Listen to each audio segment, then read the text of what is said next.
د جنت اغزنه لار پنځمه برخه. امیر المؤمنین د عظام زوی غیږ ته راکش کړ او غیږ کې یې ونیو او بیا یې مچ کړ او څه پیسې یې لاس کې ورکړې. عظام د دې لپاره چې امیر المؤمنین د خالد له امله په تکلیف نشي، نو غوښتل یې چې خالد د امیر المؤمنین له غیږې څخه راواخلي او پر ځمکه یې کېنوي. خو امیر المؤمنین ورته وویل چې پرېږده، ماته ماشومان زیات خوند راکوي. او عظام ته یې وویل چې کوم مشکلات خو به دلته نه لرې.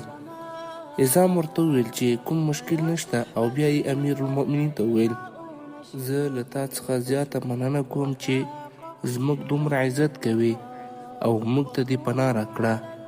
زما عبادت ستاسې له برکته ماته نن څه معلوم شو. زه چې کله مصر کې وم، کله چې به د جمعې ورځ راغله، زه به په همدې فکر کې وم چې آیا زما د جمعې لمونځ به صحیح وي او که نه. ټول وخت به مې مشکوک ډول سره د جمعې لمونځ کاوه، ځکه هلته شرعي حدود نه عملي کېدل، نظام اسلامي نه و. خو دلته چې راغلی یم، هغه ټول شکوک مې لرې شوي دي. الله جل جلاله دې تا ته د دې عوض په جنت کې درکړي چې د الله جل جلاله نیک بندگان دې سره یو ځای کړي دي، او الله تعالی دې موږ او تاسې په جنت الفردوس کې هم سره یو ځای کړي. کوم احسان چې تاسې پر موږ کړی، هغه دومره لوی احسان دی چې د هغه بدله زما له توان څخه لوړه ده. الله تعالی دې بدله درکړي. امیر المؤمنین ورته وویل ما په تاسې احسان نه ده کړی، بلکې پر ځان مې احسان کړی چې تاسې غوندې نیک کسان مې راټول کړي دي. دا کار ما خاص د الله جل جلاله د رضا لپاره کړی، او زه به انشاءالله تر خپله وسه پورې ستاسې خدمت کوم. او بل وخت داسې خبره مه کوه چې ما په تاسې احسان کړی، بلکې داسې ووایه چې ما خپل مسؤلیت ادا کړی. دا هغه مسؤلیت دی چې الله جل جلاله به په ورځ د قیامت زما څخه د دې پوښتنه کول. نو ما پر تاسې د احسان لپاره تاسې ته ځای نه دی درکړی، بلکې د خپل مسؤلیت د پوره کولو لپاره مې ځای درکړی. عظام د امیر المؤمنین د خبرو په اوریدلو سره وویل الله جل جلاله دې ستاسې خدمت قبول وګرځوي. او له دې وروسته امیر المؤمنین ته د نورو مهاجرو سلام هم ووایه. امیر المؤمنین د نورو مهاجرو په اړه له عظام څخه وپوښتل مهاجر خو به کوم مشکلات نه لري؟ عظام ورته وویل هیڅ مشکل نشته، او ټول مهاجر ستا څخه له اندازې زیات خوشحاله دي او تا ته زیاتې دعاګانې کوي.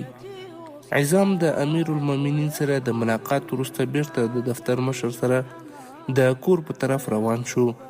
هغه چې کله کور ته راغی، مازدیګر یې خپل مقتدیانو ته د امیر المؤمنین د عاجزۍ، خاکسارۍ او تقوا کیسې کولې. کلیوال هم د عظام د خولې څخه د هر حرف راوتلو ته خورا زیات منتظر وو، او ټول خوښ وو چې د امیر المؤمنین ملا محمد عمر مجاهد له اوصافو خبر شي. عظام له خبرې کولو وروسته امیر المؤمنین ته د اوږد عمر دعا وکړه. د وخت په تېرېدلو سره عظام له افغاني دودونو او ژبې سره سم بلد شو، او روابط یې له افغانانو سره زیات شول. عظام ته افغانانو ځکه خوند ورکاوه چې په دې زمانه کې یوازیني افغانان وو چې اکثر یې په مکمل ډول په شرعي طریقه برابر وو.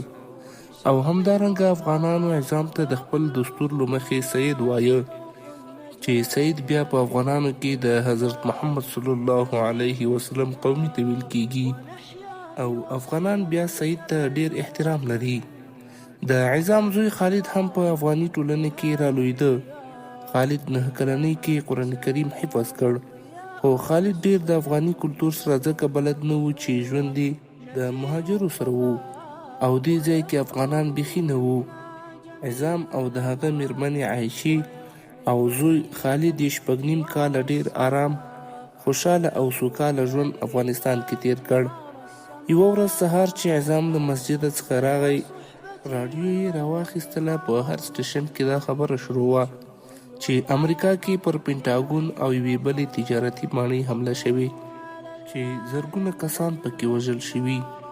په راډیو کې دا خبره هم ښه په درز خپرېده چې دا کار اسامه بن لادن کړی. خو د څه مودې له تېرېدلو وروسته عظام پوهېده چې حالات مخ پر خرابېدو روان دي، ځکه په راتلونکو نږدې ورځو کې امریکا غوښتل چې په افغانستان یرغل وکړي. عظام چې کله دا حالات ولیده نو عایشې ته یې وویل الحمدلله دا دی اوس خالد 11 کلن دی، د کور لپاره خوراکي توکي او نور هر څه د ضرورت سامان راوړلی شي، نو زما لپاره نوره مناسبه نه ده چې دلته پاتې شم، باید سنګر ته ولاړ شم. عایشې هم پرته له دې چې انکار وکړي ورته ویل الله جل جلاله دې نصرت وکړه او الله جل جلاله دې پر دښمن لاس بری کړه. نظام تا ته اجازه ده او هیڅ کله په سنګر کې زمونږ په اړه فکر ونه کړي. الله جل جلاله زمونږ حفاظت کوونکی دی او الحمدلله خالد هم اوس غټ دی او ګاونډیان مو هم ټول سپیڅلي او اخلاصمند مسلمانان دي. انشاءالله د مشکلاتو په وخت کې به ضرور زمونږ مرسته کوي. عظام چې کله د عایشې خبرې واورېدلې نو زیات خوشحاله سو. عظام عایشې ته وویل که چیرې زه شهید شوم تاسې به د مهاجرینو دفتر ته مراجعه وکړئ، انشاءالله تا او خالد به مصر ته ورسوي. د عظام په خبرې سره عایشه مسکی شوه او بیا یې عظام ته ویل ولې اسلامي نظام فقط پر تا ولاړ دی چې خدای نه کرده که ته شهید شوې بس نو اسلامي نظام نړیږي، موږ به بیرته مصر ته ځو. عظام نه، عایشې زما د مقصد نه و چې اسلامي نظام زما سره یو ځای ختمیږي، ما فکر کوو چې تاسې به بیا دلته د یوازیتوب احساس وکړئ. عایشه عظامه موږ هیڅ کله د یوازیتوب احساس نه کوو ځکه الله جل جلاله به هر رنګ حالاتو کې زموږ مل وي او الله جل جلاله تر هر چا ښه ساتونکی دی. عظام عایشې رب دې تل همداسې په حق ثابت قدمه لره او د خالد روزنې ته خاصه پاملرنه کوه. عایشه انشاءالله فکر مه کوه، زما د خالد څخه به داسې مجاهد جوړیږي چې اقصی به فتح کوي. عظام چې کله مازدیګر جماعت ته ولاړی نو یې مقتدیانو ته داسې ویل زه منم چې تاسې ما ته ډېر عزت راکړی او زه مو له حده زیات نازولی یم او د دې احسانونو بدله زما له وسه تېره ده. الله جل جلاله دې تاسې ته د دې احسانونو بدله درکړي، خو اوس یو احسان بل هم را باندې وکړئ چې نور ما د امامت له مسؤلیت خلاص کړئ او بل کس یې په غاړه واخلئ. زه به نور د سنګرونو په طرف لاړ شم او که هر چا زما پر ځای د امامت مسؤلیت پر غاړه واخیست زه به په همدې جماعت کې وعده ورسره کوم چې که زه شهید شوم زه به د هغه شفاعت کوم. د جماعت په پای کې ناست یو سپین ږیري وویل چې زه ستا پر ځای دا مسؤلیت پر غاړه اخلم. عظام زیات خوشحاله سو او د سپین ږیري څخه یې مننه وکړه. عظام په دې بله ورځ د کندهار څخه په تشکیل کې د ملا عبدالقیوم ذاکر په محاذ کې د کندوز په طرف لاړی. نظام کوښښ وکړ چې د مزار شریف خواته د جنگ لومړۍ کرښې ته ولاړ شي، خو د مشرانو لخوا پرې امر شوی و چې په همدې کندوز کې پاتې شي. د عظام اخلاص، هوښیارتوب او اخلاقو عظام د ملګرو په منځ کې زیات مشهور کړی و. د عظام ورین تندی او علمي خبرو د عظام خواته د مجاهدینو د جذب قوا زیاته کړې وه. هر ملګري به کوښښ کاوه چې د شپې په پیره کې د عظام سره ملګری شي. د عظام اتاق ته به د شاوخوا اتاقونو ملګري هر وخت د دې لپاره راتلل چې د عظام خوږې خبرې واوري، ځکه عظام یو خورا ښکلی او جذباتي تقریر هم کاوه. عظام د مصر الازهر پوهنتون څخه فارغ او ښه اسلامي او تاریخي معلومات یې هم درلودل چې هر وخت به یې ملګرو سره شریکول. خو عظام فقط دې ورځې ته انتظار کاوه چې کله به امر وشي چې دوی د جنگ لومړۍ کرښې ته ولاړ شي. عظام په کندوز کې له 2 شپې تېرولو څخه وروسته د جنگ لومړۍ کرښې ته ولاړی. هلته یې 2 جنګونه د باغیانو سره وکړه چې په دواړو کې د عظام ملګرو کامیابي ترلاسه کړه. خو څو ورځې وروسته د امریکا بېرحمه بمباري هم شروع شوه چې عظام بیرته د کندوز په طرف د خپلو ملګرو سره ولاړی او هلته میشت شو. خو عظام په خبرونو کې واورېدل چې د کندهار په هوایي ډګر هم بېرحمانه بمباري شروع ده. عظام سخت خفه و، ملګرو ته د عظام د خفګان علت سم معلوم نه و، خو هر ملګری به پوهېدو چې عظام د پخوا په شان خوشحاله نه معلومېده. هر ملګری به یو د بل څخه د عظام د خفګان پوښتنه کوله عظام د معمول خلاف په دې شپه وختي بسترې ته ولاړی او د فکر د خرابوالي له امله خوب نه ورتلی. ټول فکر یې د کندهار په هوایي ډګر په بمبار کې و او هره لحظه یې ځان سره داسې انګیرل چې عایشه او خالد به ډېر زیات د یوازیتوب احساس کوي او هغه به د بمونو درانه غږونه ډاروي. خو خپل ځان ته به یې په دې تسلي ورکوله چې ځه ګاونډیان به یې مرسته کوي.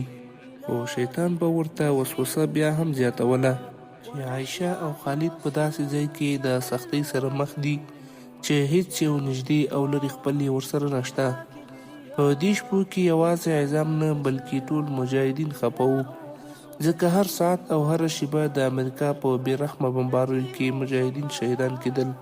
د مزار پر مجاهدینو بې 250 تیارې سم قیامت جوړ کړی وو او د لاندې طرفه د باغیانو د ظلم څخه ډکې حملې او تعرضونه هم شروع وو.